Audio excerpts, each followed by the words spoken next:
What separates this footage compared to other UFO footage you might see is that the US Navy photographed and filmed these pyramid-shaped UFOs and transmedium vehicles.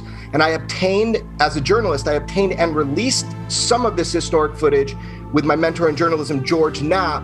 And this has now, as you said, been directly confirmed by the Pentagon. So that is significant in and of itself, how quickly they confirmed that these reports are contained within their educational briefings for individuals in the military. What's a transmedium vehicle?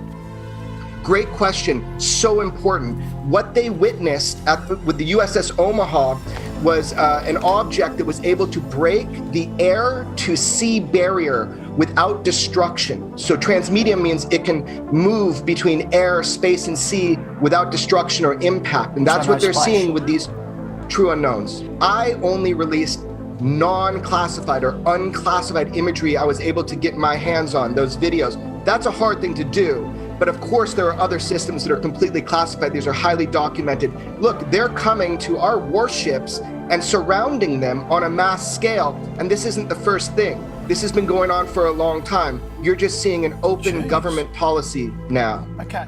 So this new candor is astonishing, after so many decades of outright lies and, along with ridicule by world governments. I mean, the US government, the Australian government, the UK, they're all guilty of it, and they all work together on this. But what we're seeing now is we're seeing changes in that environment, and that's what has started this congressional dig into this UFO topic and this, report that we're going to be getting. Well, now, because of what I released with George Knapp, they've got even more to talk about and explain. The biggest being that things like the Tic Tac UFO case that came out, I've heard people, even on this show, say, oh, there's a glitch in the radar. That's a data poor perspective. You just don't know yet what's really going on. Commander Fravor, I was able to get the interview with him to talk with him way before it became public. I got that from him. He saw it. Other pilots saw it. This is a big thing that's going on right now. They had more sightings on the East Coast recently, cubes with spherical ores. These are not aerodynamic, and these are the people we trust to defend us on 9/11. Commander Fravor protected Los Angeles on 9/11. So we trust them, but they're not trained observers. Radar, individuals see these things, and the big one is the United States government has admitted that they have been continuously studying the UFO phenomenon. That program was called AAWSAP, Advanced Aerospace Weapons Systems Applications Program. Who cares? That was the mother program. So they've admitted we didn't stop studying UFOs in 1969 with Project Blue Book. We don't think it's crazy. We actually want to reverse engineer the technology. That's why on your other show, you said, what's this AAV thing? It's like they're making up another UFO name. Well, hold on, there's a reason. Because in the documents, the DIA documents that George Knapp released, that everybody said was fake till now they know is real, they call them AAVs, which is Advanced Aerospace Vehicles. People are getting the acronyms wrong. So the reason for the terminology change is so that we can mimic what we're reading in the DIA documents. People can look for that now. So these terms are important because the DIA in those documents, they've been calling them AAVs for quite some time now. And that's cool. They were also saying anomalous aerospace threats, AAT, right? Because they want the sense of a threat. Right. So my point is, if people don't know this now and they think this stuff is fantasy, this part of it, that we're studying it, that we take it seriously, we're spending money on it, and that we're getting great data from visual pilots to radar. That's why we know it's aerospace. They dropped from 80,000 feet. But guess what? That's the top scope of the Spy 1 radar is 80,000 feet. So the radar system they were using, it was coming from above that. So my point is this. If you don't understand that this is happening, you're just behind the curve because you don't have the information because of the stigma. What more can you tell us about the structure? Just one key thing about the structure, and this is how you determine an extraterrestrial vehicle from the ones that are the anti-gravity vehicles from Lockheed Skunk Works and Northrop, is that they're completely seamless. They have this extraordinarily energy about it, and the consciousness of the occupants is transmitted in the structure. I mean, it's like AI at the level of seamless interface between the consciousness of the pilot or whoever's commanding it and that structure. And you can feel it. You can feel that the structure itself was awake. Interesting. The point is that we we have to keep all options on the table until they're not. This is something we have been dealing with for a long time. And like a lot of things, imagine the first person who decided to get on a boat and sail over the horizon, right? And there's discussion of sea monsters and krakens that will devour you and destroy your boat. And yet we did it anyways. We did sail and we explored the world. And it turns out, 500 years later, yeah, there really are sea monsters, except for we call them the great squid of the Pacific, and we call them great white sharks and whales. Now they're just part of nature. They have a scientific name. But, those sea monsters still exist. They're there. We just learned to understand them. And maybe this is the same thing. Maybe this is just yet another expedition over the horizon in which we're going to realize what we thought were monsters are really just neighbors. What? Lou! Welcome back. I'm so glad that you tuned back in.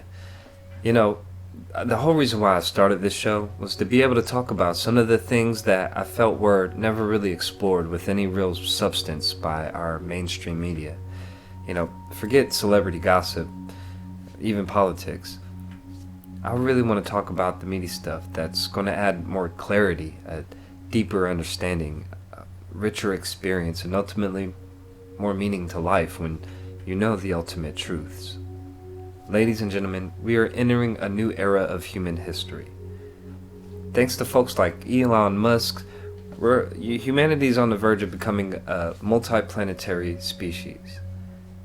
Man, just a decade ago, that sounded like a pipe dream, unrealistic. But NASA is now a dying relic of a foregone era of the space race. And you know what? Private industry is really stepping up to the plate and taking us into a new era of space exploration. It's really exciting. But you may remember back in 2017, the Pentagon released its now infamous Navy videos showing these pilots chasing down a UFO. That was 4 years ago, and you may be wondering, well, what's come of it? Well, I've always left breadcrumbs every interview I ever do, except for the last 4 years. I think people can now go back through a lot of what I've said in the past and come back and say, oh, so that's what he was referring to. Now we know, because certain people have come out, whether it's Jim Lakatsky in his book or other folks. What I can say is I think that we are at a point now where we don't have to leave the breadcrumbs that we have been in the past. I think the time has come for us to be even a little bit more straightforward and a little bit more clear. The difficult part is when you're dealing with security clearances and NDAs, which everybody hates to hear. That's becoming a three-letter word. Those NDAs definitely get in the way of having a complete, transparent conversation. But I also think that we are having it. I think we've come a long ways, because the government isn't just this one huge, if you will, monolithic enterprise. It's comprised of people, and those people, each of those people have their own interests and their own desires and their own agendas. And so I can't speak for them. I think certainly if people were to look at all the talks I've given and really look at them and listen to them closely, they will see that a lot more has been said than might necessarily be acknowledged. Have you gotten into trouble for acknowledging that the U.S. has recovered non-terrestrial materials? Well, they're watching me very closely. They're trying. There's elements that are trying to get me into trouble. So that's why I walk a very fine line. I walk right up to that line, but I won't step over it because they're waiting for me to screw up. They're waiting for me to say one word that I shouldn't say, and in order to use that against me and silence me. I have a follow-up question to what you just said, which is there are wolves that are watching you like a hawk. Is there another reason outside of national security that they don't want you to disclose what you may disclose, or they're worried you may? Yeah, what is their worry outside of that? There have been, forbidden truths, we can call them, if you will. There have been forbidden truths in the history of not just our country, but many countries. Truths that could upset a balance that's been around for a long time. Let me give you case in point. Let's say there were some people that were doing their job by running a UFO program in the past, but because certain things happened, presidents were no longer briefed, people in Congress were no longer briefed who should have been, and now they're running an operation that's considered rogue, but it's still an important mission. It turns out, all of a sudden now, let's say hypothetically, the cat's out of the bag. What's going to happen to those people when the government realizes they were running operations, for better or for worse, without any oversight, without any legal oversight, right? Who's going to be held accountable for that? The fact that they did not brief legally like they were supposed to certain members of Congress and committees and oversight committees and their chain of command.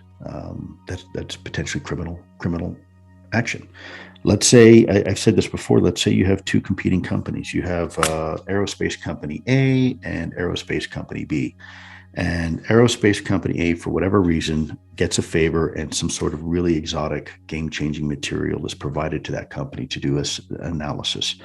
Meanwhile, Company B, who is competing fairly, doesn't get that material. Turns out Company A now starts getting a lot of contracts, defense contracts, and becomes a multi-billion-dollar company, while Company B, who never had the advantage of having that material, goes into bankruptcy. Hundreds of people lose their jobs, and stockholders lose their investment. Keeping in mind that both companies are supposed to be treated fairly and have fair competition when it comes to U.S. government contracts. Now what? Now what happens? Where's the liability? And by the way, now these companies are doing good things for the United States, but they got there because they had an unfair advantage, competitive advantage, potentially. Again, I'm not. This is hypothetical, right? Where's the liability there? You're talking about trillions and trillions of dollars worth of liability. And who made those decisions to do that? Who's going to be held culpable for that? The Security Exchange Commission would not be very happy to know that two publicly traded companies were competing for a contract. One had an unfair advantage, the other went bankrupt. That's a problem. That's a real problem. And so you're talking about big money interests. You're talking about things that are going into that gray world that go beyond just government interests. You're talking about banking. You're talking about, some of the biggest names on the planet that have a lot to lose or a lot to gain in hindsight. So, I think we always have to be careful that governments have always had interesting ties to certain interests, and that's true of all governments. It's not just the U.S. That's everybody, and we need to be mindful of that. Because you could be putting some people in a very uncomfortable position, and I'm aware of that. We need to be adults about this, and we need to have a conversation that if you really want the truth to come out, you better be willing to compromise. We're not gonna sit there and put people to be eaten by the lions just to satisfy someone's ego or beef that they might have with somebody else. The truth is more important than that. This is not about see, I told you so, or being vindicated. This is about having a conversation that can affect all of humanity, and we have to be willing to set aside some of that, if you will. And understandably so. You've got lots and lots of decades worth of people covering this up. I know there's a lot of animosity, resentment as a result of that by people saying, you've been lying to us for all this time. But we got to be willing to put that aside if we really want to move forward, in my opinion. Woo! That's already a lot to take in, unpack, and break down, but I believe you're already getting the picture. Ladies and gentlemen, it's no longer a subject of debate or question whether or not the phenomena of unidentified flying objects in our skies is a thing or not. They exist, and they have been around for decades, if not throughout all of recorded human history.